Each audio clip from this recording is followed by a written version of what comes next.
Good morning students, welcome back to your online science class. So today we will discuss about protozoans. Okay, you may have seen some of these unicellular organisms in the drop of pond water you observe under the microscope.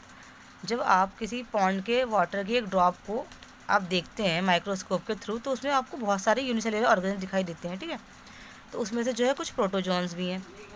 They are traditionally looked upon as animal. ये जो है एक animal की तरह ही लगते हैं. Because most protozoans are animal like protozoa, क्योंकि बहुत सारे जो है वो एनिमल लाइक प्रोटोजोआ हैं. In fact means the first animal. इनका जो मीन्स है वो है फर्स्ट एनिमल.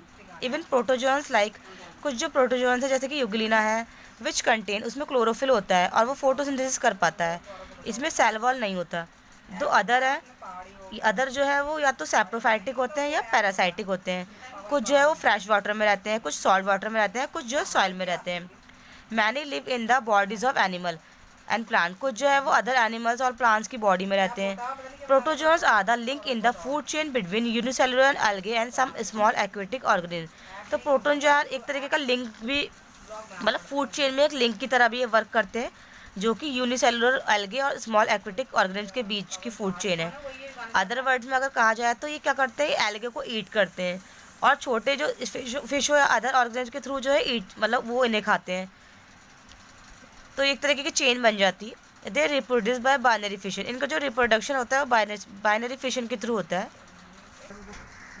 यहाँ पे आपको डायग्राम दे रखे हैं यूग्लिना, अमीबा एंड पेरिमीशियम. ठीक है, ये आपको ड्रॉ करने हैं अपनी नोटबुक में. Perhaps you remember that amoeba engulf food with the help of pseudopodia. आपको याद होगा कि जो अमीबा है अपना जो फूड एनगल्फ मतलब निकलता था वो किसके थ्रू, स्यूडोपोडिया के through. It is the simplest of the protozoans found in the soil and fresh water body. जो प्रोटोजोन्स है वो मेनली जो सॉइल में और फ्रेश वाटर बॉडीज में पाए जाते हैं.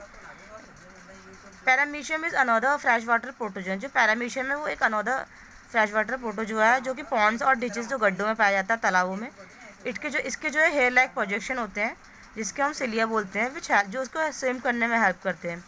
They also help to direct food and water into the oral group this organism. ये इसको फूड को डायरेक्ट और वाटर को क्या करने में, ओरल ग्रुप करने में भी हेल्प करते हैं इस ऑर्गेनिज्म की. Now help useful protozoans. First one is the protozoan serve as food for many small aquatic organism. जो प्रोटोजोन होता है वो एक फूड की तरह सर्व होता है बहुत सारे एक्वेटिक ऑर्गेनिज्म को, मतलब जो पानी में रहते हैं. Zooplankton are tiny protozoan which live in the sea. जो जू प्लैंक्टन है टाइनी प्रोटोजोन जो वाटर में रहते हैं. They form the principal diet of blue whales who gulp them in with sea water. ये जो है जो ब्लू व्हेल है उनके लिए एक प्रिंसिपल एक डाइट की तरह है, वो उन्हें ईट करती है. ठीक है, सी वाटर में. They are the ultimate decomposer in nature as they feed on bacteria and fungi. ये एक अल्टीमेट डिकम्पोजर है नेचर में, क्योंकि ये बैक्टीरिया और फंगाई को फीड करते हैं. विच डिकम्पोज, जो कि क्या करते हैं, डेड ऑर्गेनिक मैटर को डिकम्पोज करते हैं. ठीक है, दे आर दस यूजफुल इन द ट्रीटमेंट. तो इस तरीके से ये हमारे सीवेज के ट्रीटमेंट में हेल्पफुल है. नेक्स्ट है some protozoans live in the body of other organism and help them. कुछ जो प्रोटोजोन्स है वो अदर ऑर्गेनिज्म की बॉडी में लिव करते हैं और हेल्प करते हैं, जैसे कि टर्माइट्स है यानी कि दीमक फॉर एग्जांपल. ये भी क्या है, प्रोटोजोन्स है जो कि इनकी बॉडी में क्या करता है, लिव करता है. मतलब इनकी बॉडी में प्रोटोजोन्स लिव करता है. The protozoan digest. प्रोटोजोन जो सेलुलोज को डाइजेस्ट कर लेता है वुड में और ईटन बाय द टर्माइट्स. और टर्माइट उसे ईट करता है, लकड़ी को दीमक खा लेता है और उसे कार्बोहाइड्रेट में कन्वर्ट कर देता है, जिसको जो टर्माइट है वो यूज़ कर लेता है.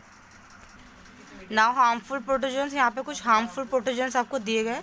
Some protozoans cause disease. कुछ जो प्रोटोजोन है उनकी वजह से डिजीज हो जाते हैं. The protozoans entamoeba histolytica causes amoebiasis in human beings. तो जो एंटोमेविया होता है इसकी वजह से जो है एम्यूबाइसिस एक डिजीज हो जाता है ह्यूमंस में. ठीक है, गियार्डिया की वजह से क्या होता है, गियार्डाइसिस हो जाता है, डिसेंट्री. जबकि जो प्लामोडियम है इसकी वजह से क्या होता है, मलेरिया हो जाता है. ट्राइपेनोसोमा की वजह से क्या होता है, parasitic protozoans which live in the, जो कि ब्लड स्ट्रीम में, ह्यूमन बीइंग के ब्लड स्ट्रीम में लिव करता है, कैटल एंड अदर एनिमल्स की. ठीक है, इससे क्या होता है, एक डेंजरस डिजीज हो जाता है जिसे बोलते हैं स्लीपिंग सिकनेस. यहाँ पे आपको डायग्राम दिए गए कुछ हार्मफुल प्रोटोजोन्स के, as we can see in this diagram. Okay, first is giardia, then entamoeba, and last one is trypanosoma. Now next topic is virus. Viruses are something between the living and the non living. Virus क्या है? कुछ ऐसा है जो living and non living के बीच का है. ठीक है, दे आर असेलुलर. ये असेलुलर है, which mean that they do not have any of the substance contain in a cell. मतलब इसमें ऐसा कोई सब्सटेंस नहीं है जो कि सेल में कंटेन हो. They consist of a bit of nuclear material wrap in a protein coat. ये किससे बना है? एक न्यूक्लियर मटेरियल से बना है जो कि एक प्रोटीन कोट में रैप्ड है. They can not reproduce. ये रिप्रोड्यूस नहीं करता unless they enter the cell of, जब तक ये किसी लिविंग ऑर्गेनिज्म के सेल में एंटर ना कर पाए. They do not use energy to grow. ये एनर्जी का यूज़ नहीं करता ग्रो होने के लिए. They do not respond to stimulus. ये रिस्पॉन्ड नहीं करता स्टिमुले होने के लिए. Yet when a virus enter the cell of living organism, जब किसी लिविंग ऑर्गेनिज्म की बॉडी में सेल में एंटर करता है, it is able to multiply and produce hundreds of viruses within the host cell. तो ये एकदम से मल्टीप्लाई कर देता है और हंड्रेड्स ऑफ वायरस का प्रोड्यूस कर देता है उस सेल में.